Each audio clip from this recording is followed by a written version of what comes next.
ինչու կիլոգրամները չեն իջնում, որոնք են ամենատարածված սխալները, որոնք խանգարում են մեզ նիհարել, եւ ինչ անել նիհարելու համար։ Մենք կենցաղում չենք հաշվում փոքրիկ միջուտեսները, այսինքն վազով կոնֆետը դրած կամ պեչենի, մոտեն մի հատ կմճտում ենք ու գնում ենք։ Ասում են մի նախաճաշիր, եթե ուզում ես նիհարել, անգամ երբ մարզվում ես, ավելի շատ ճարպ կայրես։ Սա միֆ է։ Ընտրել կարդիո թե ուժային մարզումներ, եթե ուզում ենք նիհարել։ Միանշանակ ուժային, բայց համատեղել ավելի լավ կլինի։ Ջրի պակասը կարող է խանգարել նիհարել։ Այո, ջուրը նաև օգնում է արագացնել նյութափոխանակությունը, հետևաբար ավելի արագ ծախսատեղ ունենում։ Ինչու է քաշը կանգնում։ Տարածված սխալներ, որոնք խանգարում են մեզ նիհարել։ Հաղորդման գործընկեր Հովակիմյան էսթետիկ կենտրոն։ Դուք դիտում եք միֆ թե իրականություն հաղորդումը բարև ձեզ։ Ինչու կիլոգրամները չեն իջնում, որոնք են ամենատարածված սխալները, որոնք խանգարում են մեզ նիհարել, եւ ինչ անել նիհարելու համար։ Փոքրիկ գաղտնիքներ մեզ կասի Հայաստանի ֆիթնեսի եւ բոդիբիլդինգի մարզիչների ասոցիացիայի նախագահ Աշոտ Մարգարյանը։ Բարև ձեզ։ Բարև ձեզ։ Ուրախ եմ ձեզ կրկին ողջունել մեր տաղավարում։ Նույնպես։ Ինչու է այդքան դժվար նիհարելու ճանապարհը, Աշոտ։ Ինչու շատերի մոտ դա չի հաջողվում։ Առաջին հերթին հոգեբանական տրամադրվածությունն է, որ մենք ցանկանում ենք 10-15 օրում, 1 ամսում ունենալ այն երազանալի արդյունքը, որը տարիներով անհետևողական կուտակվել է։ Այո։ Բայց պետք է լցվենք համբերությամբ առաջին հերթին եւ փորձենք չխախտել այն ամեն ինչը տանելու է մեր ուզած մարմնին։ Օրինակ գաղտնիքներից մեկը, որ ասեմ առաջին, հենց այն է, որ մենք կենցաղում չենք հաշվում փոքրիկ միջուտեսները, այսինքն վազով կոնֆետը դրած կամ պեչենի, մոտեն մի հատ կմճտում ենք ու գնում ենք, խոհանոցում ինչ-որ մի ճաշատեսակ փորձում ենք, բայց այդ ամեն ինչը չենք հաշվում։ Այդ բոլորը պետք է հաշվել սննդակարգի մեջ կամ թույլ չտալ նման բաներ։ Մի բան հաստատ է, պետք է ավելի քիչ ուտել, ավելի շատ ծախսել, եւ այսօր բացելու ենք բոլոր փակագծերը եւ կոտրելու ենք, ջախջախելու ենք բոլոր միֆերը նիհարելու հետ կապված։ Առաջինն ասում են մի նախաճաշիր, եթե ուզում ես նիհարել, անգամ երբ մարզվում ես, ավելի շատ ճարպ կայրես։ Սա միֆ է թե իրականություն։ Բնականաբար միֆ է, որովհետեւ չնախաճաշելով դու մարզումներին արդեն ոչ էֆեկտիվ է մարզվելու եւ մի պահ կա, որ եթե մենք բաց ենք թողում ինչ որ սննդի ժամ, կապ չունի նախաճաշ թե ճաշ, մենք սպիտակուցի ընդունումը բարդացնում ենք։ Այսինքն եթե ինձ տրված է օրինակ 150 գրամ սպիտակուց, ինչքան ես ճաշեմ, նախաճաշեմ, դրանց քանակը շատ լինի, այնքան հեշտ ես կուտեմ դա։ Իսկ եթե լինի օրվա մեջ 2 անգամ 75 գրամով սպիտակուց ընդունելը դա արդեն կբարդացնի թե մարսողական համակարգի աշխատանքը, թե մեր աշխատանքը, որովհետև պորցիաները ուղղակի մեծ կլինեն։ Նաև ասենք, որ հաճախակի եւ քիչ քանակությամբ սնվելը նյութափոխանակությունը արագացնում է, հետեւաբար նպաստում է ավելի հեշտորեն կորցնել կիլոգրամներ։ Բնականաբար։ Ինչպես կողմնորոշվել մարզասրահում, երբ եկել ես նիհարելու։ Այո, ուրեմն առաջին հերթին, երբ որ մենք գալիս ենք մարզասրահ, բոլորը սկսում են նայել հին մարզվողներին եւ փորձում են կրկնել։ Դա ամենաառաջին սխալն է։ Ժողովուրդ ջան, փորձեք առաջին հերթին ձեր քաշով վարժությունները կատարել։ Մարմինը բերեք մարզելու ռեժիմի։ Երբ որ մեր մկանները պատրաստ են լինում ուժեղանում են, մեր հոդերն ու ջլերը դեռ պատրաստ չեն։ Մի գնացեք ռիսկի, պարտադիր չի բոլորը վնասվեն, որ դա լինի պարզ, բայց հետևեք ձեր առողջությանը, մարզվեք ձեր քաշով առաջին հերթին։ Հետո նոր դիմեք մարզասարքերի օգնությանը։ Իսկ կարևոր է ունենալ մարզումների ճիշտ ծրագիր նիհարելու համար, թե կալորիաները այսպես թե այնպես այրվելու են մարզասրահում ես։ Դե եթե մենք դեֆիցիտի մեջ ենք, բնականաբար նիհարելու ենք, sense tenants, բայց որպեսզի որակով նիհարենք, մեզ պետք է մարզվել ու մարզվել ճիշտ ծրագրով, որովհետև ճիշտ ծրագիրը մեջ պարունակում է թե հոդերի, թե ջլերի, թե մեր ճկունության, թե արագության, թե դիմադրողականության բոլոր հատկանիշները։ Իսկ սխալ մարզումային ծրագրով անգամ վերականգնումը մենք կթերանանք։ Իսկ կարևոր է ունենալ մարզիչ նիհարելու ճիշտ բարեկազմ արտաքին ունենալու համար, թե խորհրդատու մարզիչը բավական է։ Շատերը գիտեն, որ մարզասրահում կա խորհրդատու մարզիչ եւ մարզիչ առանձին չեն վերցնում։ Ինչ տարբերություն մարզչի եւ խորհրդատու մարզչի միջեւ, եթե ուզում ենք արդյունքի հասնել։ Շատ լավ հարց է, որովհետև Հայաստանում շատ դժվար է տարբերել ինստրուկտոր հասկացողությունը մարզիչի հետ։ Շատերը 2 ամիս կրթվելուց հետո փորձում են աշխատեն որպես մարզիչ։ Այնինչ, եկեք հասկանանք, որ ինֆորմացիան պարունակում է տարիների փորձ եւս։ պետքա դու դա փորձես, հասկանաս, գաս եզրահանգման որպես մարզիչ մարդու առողջության հետ աշխատող։ Իրականում ինստրուկտորը եւս կարա խորհուրդ տա մարզասրահում,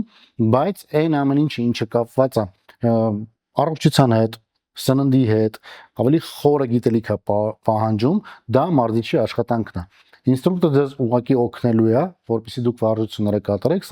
մարզասարքերից օգտվեք ճիշտ ու կարգապահություն պահպանեք մարզասրահում։ Օգնեք մեզ ընտրել մեր մարզչին, չենք ճանաչում, եկել ենք մարզասրահ, վիզուալ տեսնում ենք մեկը, ով բարեկազմ արտաքին ունի, մկանուտ, այսպես, եւ մյուսին ում խորհուրդ են տվել ունի գիտելիք, բայց փորով եւ ոչ բարեկազմ արտաքին ունի, ում ընտրել աշոտ։ Շատ կարևոր ու շատ ճիշտ հարց։ Ամենակարևորը առաջին հերթին պետք է դիտարկենք իրենց որպես առանձնահատուկ մասնագետ։ Եթե փորով մարզիչը ունի անցած ճանապարհ, ունի տարիների փորձ, պատրաստել է բազմաթիվ մարզողների, ապա միանշանակ կարելի է ընտրել իրեն ու չնայել իր արտաքին տեսքին։ Այսինքն վստահել արդյունքներին, որ եղել գրանցվել են իր մոտ մարզվելու պարագայում։ Ոչ մի ծուխ առանց կրակ չի լինում։ Հետևաբար պետք է ընտրել այն ամեն ինչը խոսացել է արդեն այդ մարդու մասին։ Դե ասում են, եթե ինքը իրեն չի կարողանում մարզել այս մարզավիճակում, մեզ ինչպես պիտի օգնի, կա այդ մտավախությունը։ Տեսեք, աշխարհի լավագույն մարզիչները չունեն այն տեսքը, ինչը ունեն ուղղակի մարզվողները։ Դրան տարբեր պատճառներ կա։ Միգուցե մարզիչը արդեն սպորտային կարիերան ավարտել է, միգուցե այլ խնդիրներ կան դրա համար։ Ու առհասարակ մարզիչը պարտավոր չի մարզվել։ Ինքը պարտավոր է ունենա գիտելիք, որը բոլորին մարզի։ Իսկ այն մարզիչը, ով սկսել է նոր իր աշխատանքը, չունի փորձ, բայց ունի բարեկազմ արտաքին, միանշանակ պետք է ողջունել, բայց հաշվի առնել, որ իր փորձը դեռ բավարար չի։ Շատ լավ։ Ընտրել կարդիո թե ուժային մարզումներ, եթե ուզում եք նիհարել։ Միանշանակ ուժային, բայց համատեղելը ավելի լավ կլինի, որովհետև մեզ ուժային մարզումները ավելի շատ կալորիայի ծախս են ապահովում առհասարակ օրվա մեջ։ Կարդիովարժությունները տվյալ պահին են ծախսում մեր կալորիաները, իսկ ուժայինները պլյուս վերականգնման փուլ։ Հետևաբար ուժայինները ավելի կարևոր են։ Իսկ համատեղելով մենք բնականաբար ավելի շատ ենք ծախսում։ Փաստորեն ուժային մարզումները ազատում են մեզ կիլոգրամներից, անգամ երբ մենք հանգստանում ենք։ Բնականաբար ու առանձին դեպքերում ավելի շատ։ Հետաքրքիր է, պետք է հիշել սրա մասին եւ այսպես չթերագնահատել ուժային մարզումները, կարդիո մարզումներից առաջ, ուժային մարզումներից առաջ թե հետո։ Բնականաբար առաջ։ Մենք մարզասրահում պետք է սկսենք տաքանալուց, լավ պատրաստենք մարզմանը, կատարենք ուժային մարզում, համապատասխան ծրագրի հետո նոր կարդիո մարզումներ կամ փորձենք դրանք տարբեր օրեր։ Իսկ ինչու է քաշը կանգնում։ Տարածված սխալներ, որոնք խանգարում են մեզ նիհարել։ Առաջին հերթին չենք պահում սննդակարգ։ Իսկ ստրեսը կարող է խանգարել, որ քաշը կանգնի։ Բնականաբար կարող է, բայց եկեք չկողմնորոշվենք քաշով, որովհետև նիհարելու process-ը դա քաշի իջեցում չի առաջի հերթին։ Ավելորդ ճարպից ազատվել է։ Իսկ ճարպը իր բնույթով առհասարակ շատ թեթև է։ Ինքը ուղղակի ծավալով է մեծ։ Իսկ մկանները ծանր են, դրա համար շատ քաշի հետևից վազել պետք չի։ Ինքը ժամանակի ընթացքում կգնա այնտեղ, որտեղ պետք է մարմնին։ Իսկ միֆ է, որ երբ չարաշահում ես քաշերը կամ չափից շատ երկար ես մնում մարզասրահում, կորտիզոլը, ստրեսի հորմոնը խանգարում է քեզ նիհարել եւ կարող է քաշդ կանգ առնել։ Ոչ, միֆ չի, իրականություն է, մարզասրահում պետք է մարզվել արագ, ինտենսիվ, կատարել համապատասխան ծրագիրը եւ վերջացնել մարզումը։ Երկար ժամանակ մնալով մենք հետ ենք մնում նաեւ սննդից, վերականգնման փուլից եւ իհարկե սկսում արդեն քայքայման process-ը։ Իսկ ում համար է ավելի հեշտ տրվում նիհարել։ Տղաներին թե աղջիկներին եւ ինչով են տարբերվում նրանց ծրագրերը։ Այստեղ կարելի է դիտարկել առանձնահատուկ մարդկանց, կարա բոլորի մոտ էլ հեշտ ու դժվար լինի, բայց առհասարակ բոլորի համար եթե շեշտենք, բնականաբար տղամարդու օրգանիզմը իրեն օգնում է բարձր տեստոստերոնի հաշվին մեր ճարպերումը ավելի արագ է տեղի ունենում։ Շատ լավ։ Ջրի պակասը կարող է խանգարել նիհարել։ Այո, ջուրը պետք է համապատասխան լինի մեր առօրյային, մեր նյութափոխանակության արագեցման լավագույն աղբյուրներից մեկն է։ Ու առհասարակ հիդրատացիա է ապահովում, որովհետև ծանր ուժային մարզումներից հետո մեր արունը կարա խտանա։ Հետևաբար ոչ համապատասխան քանակի ջուր օգտագործելով մենք ռիսկի ենք դիմում։ Հիմա կասեն, բայց ջուրը կալորիա չունի, ինչպես է օգնում կամ ինչպես է խանգարում, որ ջրի պակասից կարող ենք քաշը կանգնել եւ չնիհարենք։ Տեսեք, բոլոր սննդամթերքի յուրացման համար անհրաժեշտ է նաև ջուր։ Ջուրը նաև օգնում է արագացնել նյութափոխանակությունը, հետևաբար ավելի արագ ծախսատեղ ունենում։ Խոսենք սննդակարգի մասին, ինչպիսին պետք է լինի այն, եթե նպատակ ունենք նիհարել եւ մարզվում ենք։ Պետք է լինի բալանսավորված, հարուստ սպիտակուցներով, հարուստ բարդ ածխաջրերով եւ բջջանյութով, ինչպես նաեւ օգտակար ճարպերով, բուսական ծագման առաջին հերթին։ Ճիշտ է, մեզ կենտրոնական ծագման ճարպերն էլ կարան, բայց քիչ քանակի։ Ավելի շատ կենտրոնանանք բուսական ծագման ճարպերի՝ ի տարբերություն սպիտակուցի, որ հակառակն է, կենտրոնական ծագման սպիտակուցը մեծ ավելի անհրաժեշտ է, որովհետեւ ամինաթթուների շղթան ավելի լիարժեք է։ Հաց ուտելով կարելի է նիհարել։ Այո, կարելի է իհարկե, եթե մենք ընդգրկում ենք իրեն մեր կալորականության մեջ։ Եվ նշանակություն չունի սպիտակ թե սև հաց ենք ուտում։ Տեսեք, եթե Ամբողջահատիկ թե բարձրացած եթե ամբողջահատիկից է, ապա միանշանակ ավելի ողջունելի է, ավելի հանգիստ կարող ենք օգտագործել։ Իսկ եթե սպիտակ առաջին սորտի ասված ալուրից է, ապա պետք է իրան սահմանափակ օգտագործվի։ Ինչու՞։ Որովհետև ինքը արագ բարձրացնում է մեր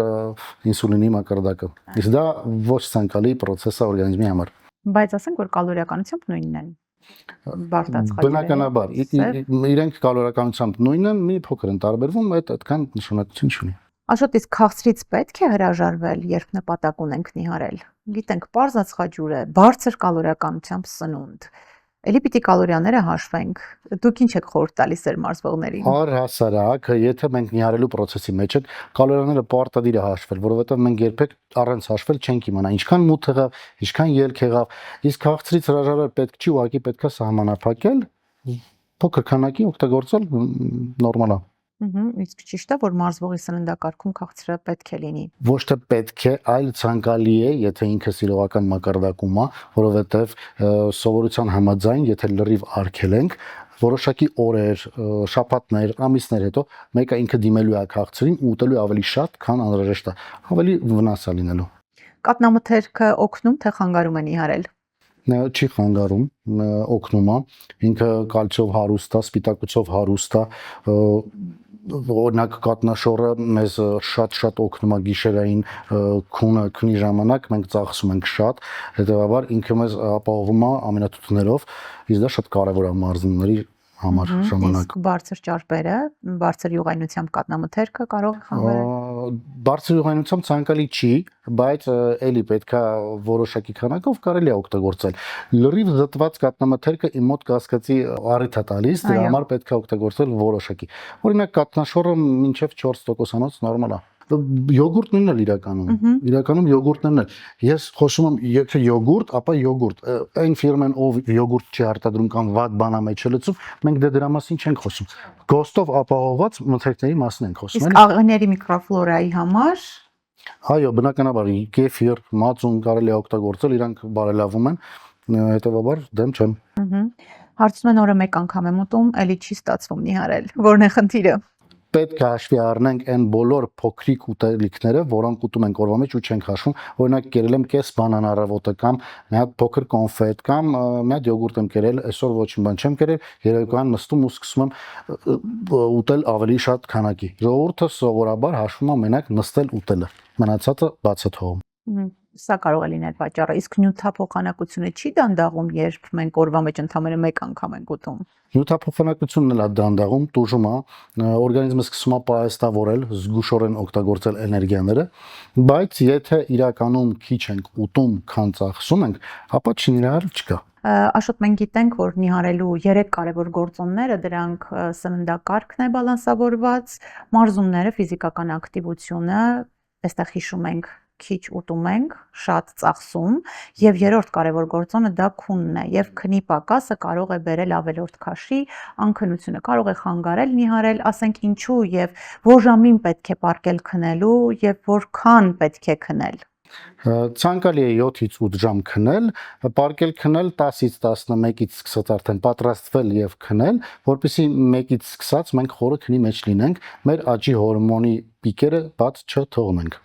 Եվ առավոտյան բնականաբար ինչքան հնարավոր է շուտ արթնանալ։ Բայց նաև ասենք աճի հորմոնի մասին խոսեցիք, այս աճի ժամանակ նաև ճարպայրում է իրականացվում։ Այո, հենց այդ դրա համար են մենք շեշտում ենք, որպեսզի այդ process-ները բաց չթողվի։ Մեր աճի հորմոնը մեր ճարպայրող հորմոններից մեկն է։ Պատկերացնում եք, երբ բաց եք թողնում, ասենք երեկոյան 2-ին կամ 1-ին եք պարկում քնելու, դուք չնպաստեցիք ձեր մեծ որովայնի նիհարելուն կամ ազատվելու ավելորդ կիլոգրամներից։ Հակառակը դրանք պահում եք։ Այնպես որ ժամանակին պարկեք քնելու 7-ից 8 ժամը հրախուսելի է բոլորի համար։ Շնորհակալություն։ Մենք զրուցում ենք Հայաստանի ֆիթնեսի եւ բոդիբիլդինգի մարզիչների ասոցիացիայի նախագահ Աշոտ Մարգարյանի հետ։ Դուք դիտում եք Միֆ թե իրականություն հաղորդումը։ Շարունակեք հետևել մեր հաղորդումներին, վարեք առողջ ապրելակերպ։ Մինչ հանդիպում։ Հաղորդման գործընկեր Յասաման ռեստորան։